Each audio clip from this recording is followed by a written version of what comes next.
तो बच्चों देखिए यहाँ पर एक चित्र दिखाया गया है, ठीक है। ये चांदा है जिससे कि हम कोणों को नापते हैं, और यहाँ पर एक कोण बनाया गया है। देखिए कोण ABD का मान बताओ, पूछ रहा है प्रश्न। नीचे दर्शाई गई आकृति को देख करके कोण ABD कौन सा कोण हुआ?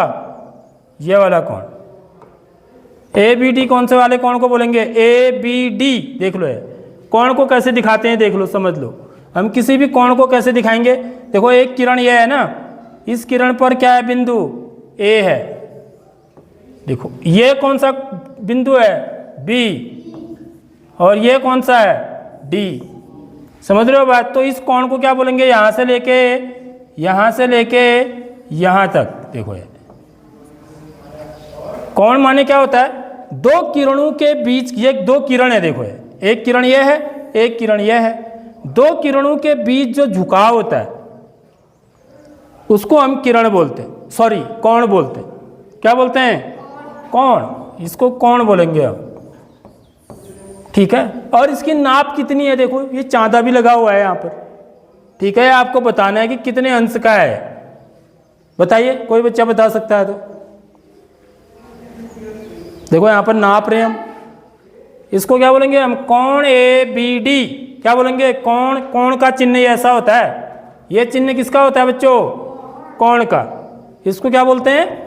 कोण। कोण के लिए चिन्ह होता है कोण ABD, या इसको क्या बोलेंगे हम? कोण B भी बोलते हैं, लेकिन कोण B तो इधर साइड भी बन रहा है ना, तो इसलिए इसको कोण ABD बोलेंगे यहाँ पर। तो ये कितने अंश का है बताइए? हाँ 55 अंश का। वेरी गुड, बिल्कुल सही बताया इन्होंने। देखो ये, क्योंकि यहाँ से ये किरण में यहाँ से नाप रहा हूँ ना, देखो ये ऐसे, तो मैं यहाँ से गिनती 0 से करूँगा। 0, 10, 20, 30, 40, 50, 60। ये जी कहाँ पर जा रहा है? तीर का निशान देखो, 50 और 60 के ठीक बीच में यहाँ पर। तो ये कितने बिंदु हैं? 1, 2, 3, 4, 5। तो ये कौन सी जगह पर है? 55 पर है। समझ में आ रही बात? तो इसलिए ये कोण कितने अंश का कहलाएगा? 55 अंश। अंश को ऐसे दिखाते हैं, ऊपर ऐसा 0 ऐसा बनाते हैं। समझ में आ रही बात? तो ये कोण कितने अंश का है? 55 अंश का है। तो ये कोण कैसा कहलाएगा? नाम क्या होगा इसका? क्योंकि 90 अंश से क्या है? छोटा है। 0 अंश से क्या है? बड़ा है। तो इसलिए इसको हम क्या बोलेंगे? न्यून कोण बोलेंगे। न्यून कोण है। समझ रहे हो बात? जो भी ऐसे झुके हुए कोण होंगे ना, वो न्यून कोण होंगे हमेशा। इस तरह से एक ही तरफ झुके हुए होंगे तो न्यून कोण होंगे, ठीक है। दोनों किरणें ना, देखो ये किरण भी इसी तरफ है, ये किरण भी इसी तरफ है, दोनों इसी तरफ है, तो न्यून कोण की ये पहचान होती है, एक ही तरफ होंगे वो, ठीक है। नेक्स्ट देखिए। तो बच्चों देखिए हम कोणों को कैसे परिभाषित करते हैं, ठीक है। इतने प्रकार के कोण होते हैं। देखिए सबसे पहले न्यून कोण। न्यून कोण किसको बोलते हैं? न्यून कोण किसको बोलेंगे?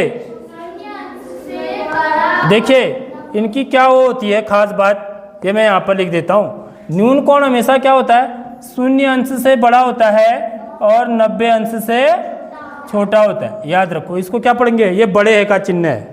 न्यून कोण जो होगा वो 0 अंश से बड़ा होगा, ठीक है, और 90 अंश से छोटा होगा, ठीक है। समकोण कितने अंश का होता है? देखो ये ठीक 90 अंश का होता है। देख लो, सीधे ऐसे लाइन यदि है खड़ी पड़ी, खड़ी रेखा और पड़ी रेखा, तो वो हमेशा क्या बनाती हैं? समकोण बनाती हैं। ये हमेशा कितने अंश का होता है? 90 अंश का होता है।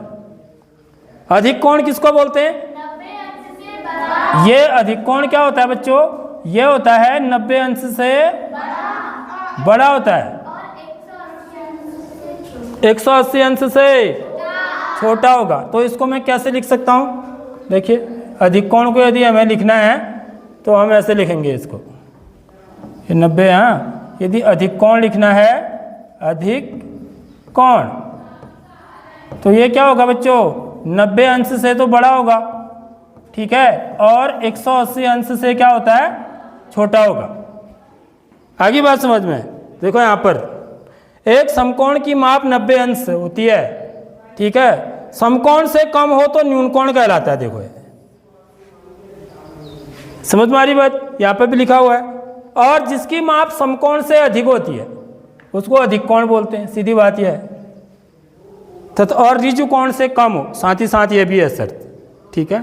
यानी कि 180 ऋजु कोण किसको बोलते हैं? 180 अंश के कोण को, ठीक है। तो जो कोण 90 अंश से बड़ा और 180 अंश से छोटा होता है उसे अधिक कोण कहते हैं। ऋजु कोण किसको बोलते हैं? देखो बच्चों, यहाँ से लेके यहाँ तक जो कोण बन रहा है तो ये कोण कितने अंश का होता है? 180 अंश का। तो एक सीधी लाइन बनेगी 180 अंश के कोण में। तो इसको क्या बोलते हैं हम? ऋजु कोण, या इसका दूसरा नाम क्या है बच्चों? सरल कोण। ऋजु कोण या सरल कोण, स्ट्रेट एंगल भी बोला जाता है, ठीक है। ये देखिए प्रतिवर्ती कोण। प्रतिवर्ती कोण किसको बोलेंगे?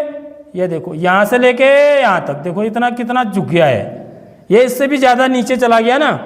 तो प्रतिवर्ती कोण की क्या पहचान होगी? वो क्या होगा? 180 अंश से क्या होगा बच्चों? 180 अंश से बड़ा होगा। कौन? प्रतिवर्ती कोण। प्रतिवर्ती कोण। और किससे छोटा होगा? 360 अंश से। तो ये पूरा देखिए, यहाँ शून्य से यदि हम एक चक्कर लगाते हैं ना बच्चों, किसी गोल घेरे में, देखो ये किसी गोल घेरे में एक चक्कर लगाएंगे, कोई व्यक्ति माना यहाँ से चलना शुरू करता है इस जगह से, ठीक है, और पूरा चक्कर लगाता है ऐसे करके, ऐसे करके एक गोल घेरे में पूरा चक्कर लगा के यहीं पर पहुँचेगा। तो यहाँ पर शून्य अंश या 360 अंश होता है। यदि वो घूमा ही नहीं है, यहीं पर ही खड़ा है, तो शून्य अंश का कोण बनेगा। यदि वो पूरा घूम के आ रहा है फिर यहीं पर, तो 360 अंश का कोण। तो इसी को हमने जो है ना इतने भागों में बांटा हुआ है। समझ में आ रही बात? तो इसको हम चतुर्थांश में बांटते हैं। असल में चतुर्थांश क्या चीज़ होती है समझ लो। चतुर्थांश का मतलब होता है ये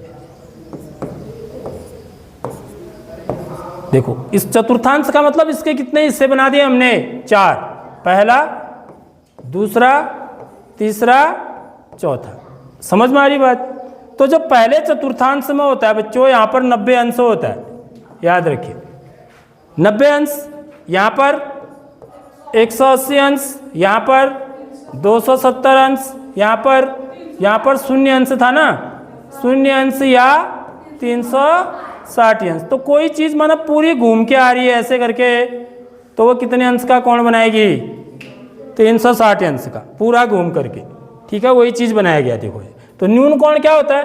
वह कोण जो शून्य अंश से बड़ा होगा। यहाँ जो भी कोण बनेंगे ऐसे है, जो भी कोण बनाओगे इस एरिया में वो सब क्या कहलाएंगे?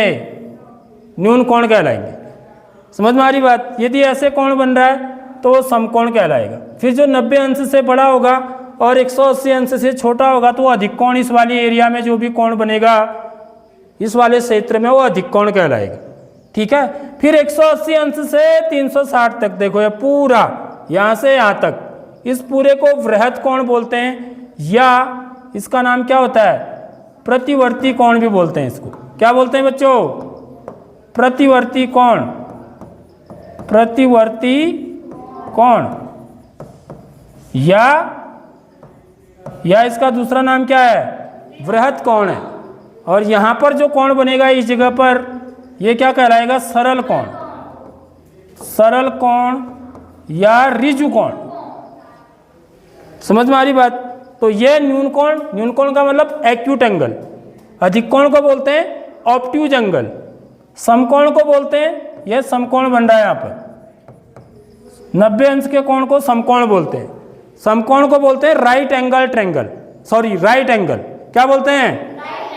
Right angle. और प्रतिवर्ती कोण को बोलते हैं रिफ्लेक्स एंगल। क्या बोलते हैं? और पूरा 360 अंश का कोण बनेगा तो देखो इसको संपूर्ण कोण बोलते हैं। देखो यहाँ पर है, तो संपूर्ण कोण कितने अंश का होता है?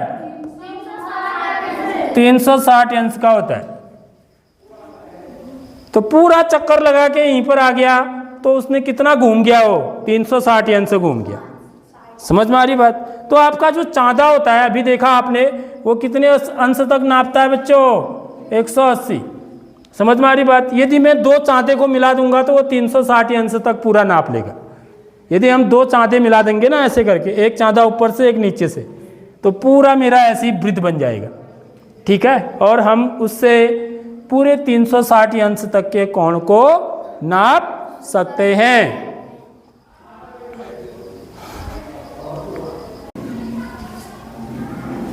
तो बच्चों हमने सीखा कि कोण कितने प्रकार के होते हैं।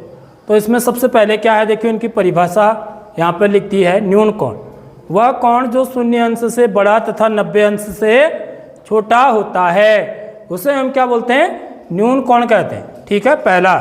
दूसरा है समकोण, जो कोण 90 अंश का होता है, ठीक 90 अंश का, उसे समकोण बोलते हैं, मोह आए समकोण बोलते हैं। तीसरा है अधिक कोण, जो कोण 90 अंश से बड़ा तथा 180 अंश से छोटा होता है, उसे हम क्या बोलते हैं, अधिक कोण बोलते हैं, राइट। क्या बोलेंगे इसको, ऑब्ट्यूज एंगल। क्या बोला जाता है, ऑब्ट्यूज एंगल। इसको बोलते हैं एक्यूट एंगल। इसको बोलते हैं समकोण को राइट एंगल। उसके बाद आता है सरल कोण या ऋजु कोण। इसको बोलते हैं अंग्रेजी में स्ट्रेट एंगल। वह कोण जो 180 अंश का होता है उसे सरल कोण या ऋजु कोण कहते हैं। देखो यहाँ पर ये ऋजु कोण है। प्रतिवर्ती कोण या बृहद कोण, या अंग्रेजी में बोलेंगे रिफ्लेक्स एंगल।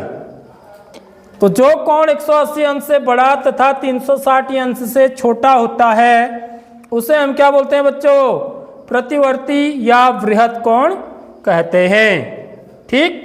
और अंतिम होता है संपूर्ण कोण। इसको बोला जाता है अंग्रेजी में कंप्लीट एंगल। 360 अंश के कोण को संपूर्ण कोण कहते हैं। तो यदि यहाँ पर देखो ये संपूर्ण कोण बना रखा है, देखो ये पूरा यहाँ से घूम के यहाँ तक आ गया, तो ये संपूर्ण कोण कहलाएगा, कंप्लीट एंगल, ठीक है। तो ये परिभाषाएं आपको समझनी है, उसके बाद इनको याद भी करना होता है, ठीक है।